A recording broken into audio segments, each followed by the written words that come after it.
பிறருடைய பாராட்டு, மகிழ்ச்சி, பத்திரம், பரிசுக்காக ஏங்கிக் கொண்டிருக்கக்கூடிய நாம் என்றைக்காவது நம்மை நாம் சுய பரிசோதனை செய்திருக்கிறோமா? இல்லை. பாட்டு வருகின்றவர்கள் பாட்டிலேயே மூழ்கி போங்கள், பேச்சு வருகின்றவர்கள் பேச்சுக்கு இறையே பிடித்து மேலே வாருங்கள், எழுதுகின்றவர்கள் எழுதுகோளையே தெய்வம் என்று எண்ணி எண்ணி வாழுங்கள். இந்த நாட்டில் ஒன்றை சொல்லுவேன், 1000 மலர்களால் பூஜையும் 1000 மந்திர சொற்களும் அடுக்கடுக்கான அபிஷேகமும் செய்வதில் ஒருபோதும் பயனல்ல. நம்பிக்கை திரியை மின்னலாக ஏற்றினால் இறைவனுடைய நம்பிக்கை வெளிச்சம் இல்லக்கதவை திறந்து ஆனந்த திறவுகோள் வீட்டில் நர்த்தனமாடும். சிலந்தி அருமையாக வலை கட்டுகிறது, குருவி கூடு கட்டுகிறது, கரையான் புற்று கட்டுகிறது, தேனி கூடு கட்டுகிறது. இந்த வார்த்தைகளை உற்று நோக்க வேண்டும். கரையான் புற்று கட்டுகிறது, குருவி கூடு கட்டுகிறது, சிலந்தி அருமையான வலை வலையாக பின்னி தனக்கான ஒரு கூட்டை உருவாக்கி கொள்கிறது, தேனி கூடு கட்டுகிறது. ஆடு, மாடு, புலி, சிங்கம், கரடி, யானை இவற்றையெல்லாம் கட்டி மேய்ப்பவன் மனிதன். வல்ல விலங்குகளை வல்லமையோடு கட்டி மேய்க்கக்கூடிய மனிதன் கடிகார முள்ளுக்குள்ளும் ராசி கல்லுக்குள்ளும் நாள் நேரத்திற்குள்ளும் கிழக்கு மேற்கு என்கின்ற திசைக்குள்ளும் ஆட்பட்டு தனக்கான நேரத்தை தேடுவதுதான் வருத்தத்தின் வருத்தம். அன்பர்களே, கரடி முடியும் யானை முடியும் போட்டால் புண்ணியம் என்கின்றவர்கள் கரடியவே கையில் வைத்து யானையே அங்குசத்தால் ஆட்டி படைக்கக்கூடியவனின் வாழ்க்கை ஏன் வெளிச்சத்திற்கு வரவில்லை என்று சிந்திப்பது இல்லை. அதற்கு காரணம் நம்பிக்கை. நான் அடிக்கடி சொல்லுவேன், நம்பிக்கை வைத்தால் நதி மீது நடக்கலாம், விண்ணில் பறக்கலாம், எம்பி குதித்தால் விண்ணிலவுக்கு முத்தம் தந்துவிடலாம், நம்பிக்கைக்குள் மானுடாரா. இது வெறும் வார்த்தை வரிகளா? இல்லை நண்பர்களே, நம்முடைய வாழ்க்கைக்கான வைர வரிகள். மின்சாரத்தை உமிழ்ந்து வெளிச்சத்தை கக்குகின்ற மின் விளக்குகளைப் போல இந்த 4 வரி வார்த்தைகள் நமக்கு வெளிச்ச விலாசத்தை, நம்முடைய நம்பிக்கை கதவுகளை திறந்து விடுவதற்கான மூல மந்திரம். அதை மூச்சுக்காற்றாய் நாம் சுவாசிக்க வேண்டும். நான் உங்களுக்கு ஒன்றை சொல்லிக்கொள்ள ஆசைப்படுகின்றேன். பிறருடைய பாராட்டு, மகிழ்ச்சி, பத்திரம், பரிசுக்காக ஏங்கிக் கொண்டிருக்கக்கூடிய நாம் என்றைக்காவது நம்மை நாம் சுய பரிசோதனை செய்திருக்கிறோமா? இல்லை. பாட்டு வருகின்றவர்கள் பாட்டிலேயே மூழ்கி போங்கள், பேச்சு வருகின்றவர்கள் பேச்சுக்கு இறையே பிடித்து மேலே வாருங்கள், எழுதுகின்றவர்கள் எழுதுகோளையே தெய்வம் என்று எண்ணி எண்ணி வாழுங்கள்.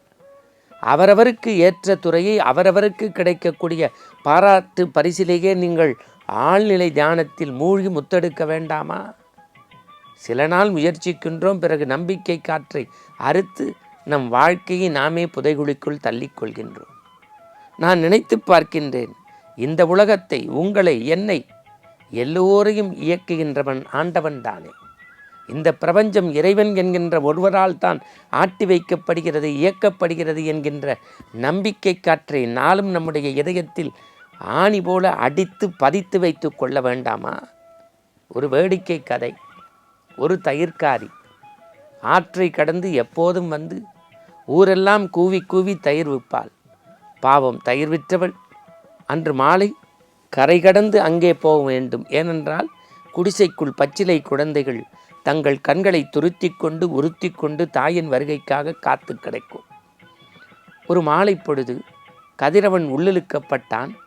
காற்றும் மழையும் கடும் புயலும் அடித்து வீசுகிறது. அவள் ஆற்றங்கரையை கடக்க வேண்டும்.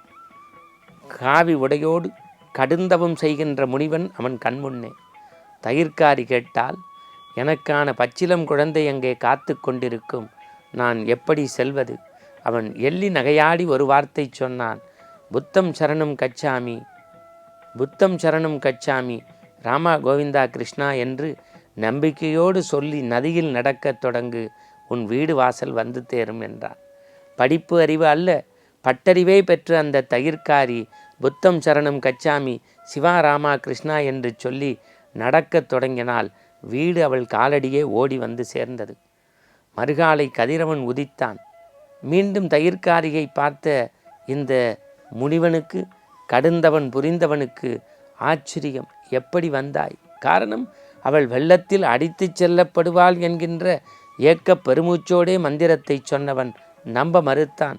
கண்களை கசக்கி பார்த்தான். உண்மையா நிஜமா என்று கிள்ளி பார்த்தான். தயிர்காரி சொன்னால், இதைவிட ஒரு வேத மந்திரத்தை நான் ஒருபோதும் கேட்டதில்லை.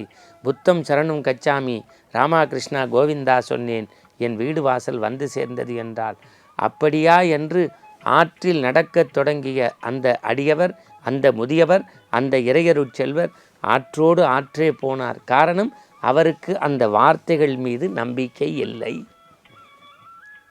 நான் உலகத்தினுடைய ஒப்பற்ற மாமனிதர் என்று இந்த உலகம் கொண்டாடிய ஆதிசங்கரருடைய அருமை சீடர் பத்மபாதர் வாழ்க்கையில் என்ன நடந்தது? கடுந்தவம் புரிந்தார். கண்முன்னே வேடன் வந்தான். என்ன வேடும் என்றான். வேட்டுவனாகிய உனக்கு தெரியாது, சிங்க முகத்தோடும் மனித உடம்போடும் இருக்கக்கூடிய ஒரு விலங்கு என்றான். வேடுவன் அறிவு கிடையாதவன், அன்பு மட்டுமே தெரிந்தவன், ஆகமும் அறியாதவன், பாசநேசம் உணர்ந்தவன். ஒருவரின் கடுந்தவம் செய்தாலும் கூட காட்டில் சிங்கத்தலை, மனித உடம்பில் ஒரு விலங்கு இல்லை என்று சொன்னபோதும், முட்டாள் மூட வேடனே உனக்கு தெரியாது என்று பத்மபாதர் சொன்னபோது, எனக்கு தெரியாத விலங்கா என்று 24 மணி நேரம் சுற்றித் திரிந்து கிடக்கவில்லை என்றவுடன் தன்னைத்தானே மாய்த்து கொள்கின்ற போது, நரசிம்ம அவதாரத்தில் சிங்கத்தலையோடும் மனித உடம்போடும் வந்து பத்மபாதரால் கண்முன்னே நிறுத்தப்பட்டு யார் இவர் என்று கேட்க உரிமை காமித்து நான் தான் நரசிம்மர் என்று சொன்னபோதும் நம்ப மறுத்த பத்மபாதரிடம் பக்தி இருந்தது, நம்பிக்கை இல்லை. இந்த நாட்டில் ஒன்றை சொல்லுவேன், 1000 மலர்களால் பூஜையும் 1000 மந்திர சொற்களும் அடுக்கடுக்கான அபிஷேகமும் செய்வதில் ஒருபோதும் பயனல்ல. நம்பிக்கை திரியை மின்னலாக ஏற்றினால் இறைவனுடைய நம்பிக்கை வெளிச்சம் இல்லக்கதவை திறந்து ஆனந்த திறவுகோள் வீட்டில் நர்த்தனமாடும். என் அன்புக்குரிய ஆன்மீக பெருமக்களே, அடுத்த தலைமுறையினரே, உங்களுக்கு சொல்வேன், இறை நம்பிக்கையோடு கூடிய வழிபாடுதான் வாழ்க்கையில் ஆனந்தத்தின் அர்த்தமுள்ள கோலமாக மாற்றும். மீண்டும் நாளைய விடியலில் ஆனந்த ஆரம்பத்தில் நற்சிந்தனையோடு சந்திப்போம். எங்கள் குழுவினரோடு சிந்திப்போம். ராம் ராம்.